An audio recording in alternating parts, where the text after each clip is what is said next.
How high is high? We want to think. We're here to talk about your business, and we're here to find the extra profits that are hiding in your business right now. And this one idea will set the stage for how to think about your biggest ideas.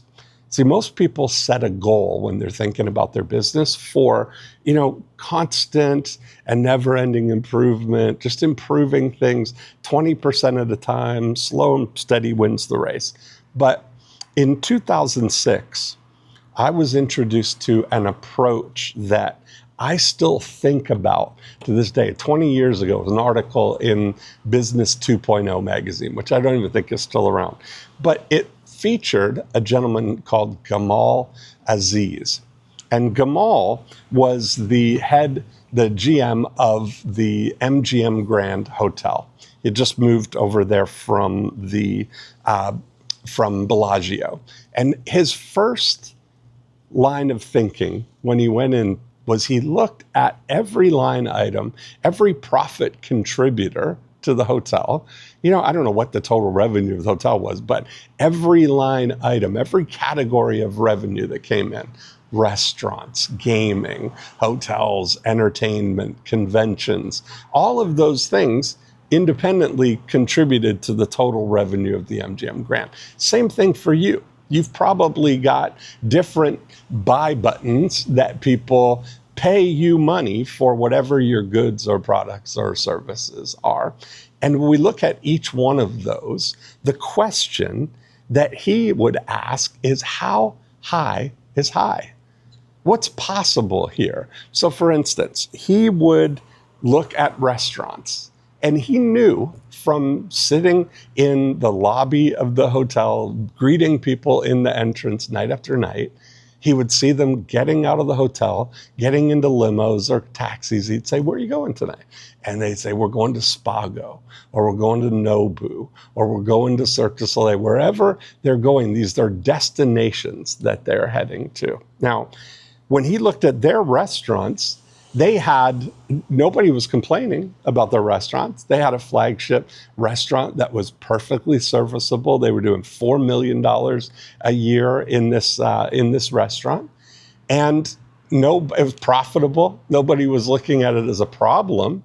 And it might be reasonable to say, what can we do to improve the profits here by 20%?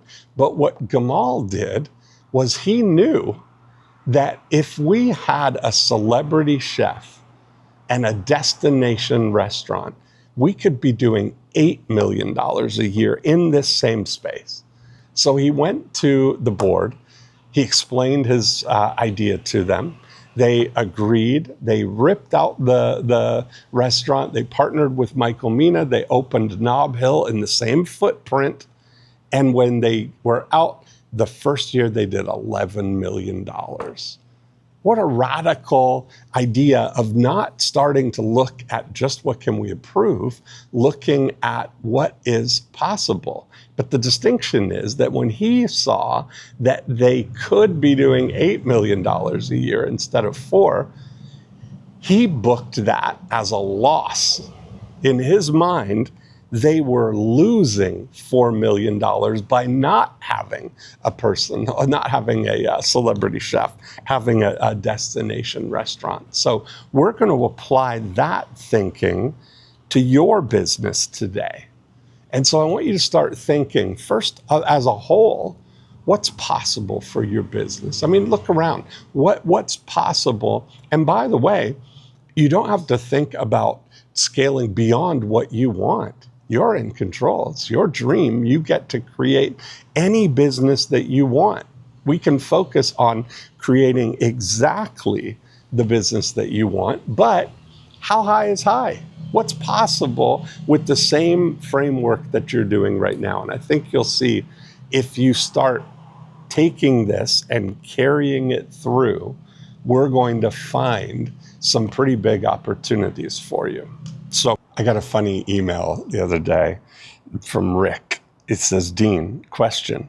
Are you saying you can teach me to make fat stacks by hanging out at a pub, drinking coffee like you?" And I laughed to myself because I was thinking, yes, I can do that. That's what I do. Is the funny thing, what I really realized is that every idea that I've had, every dollar that I've made over the last 30 years has gone through my brain, through my pen, onto a piece of paper in my journal before it went out into the real world. And if I can turn people onto that activity as a driver for what to do, what to think about, what to ask yourself to draw out what the next most valuable action is for you, and how to find the most profitable things that you can install in your business, I'm all for it.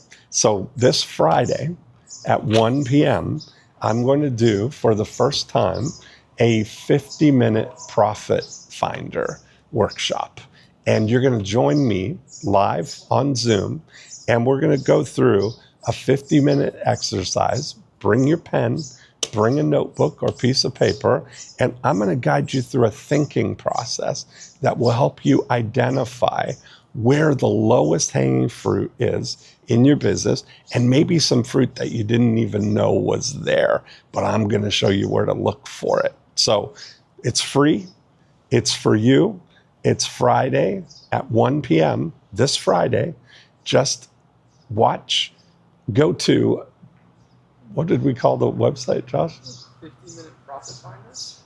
Just go to 50minuteprofitfinder.com and I'll get you all the details, and hopefully you can join us then Friday, 1 p.m.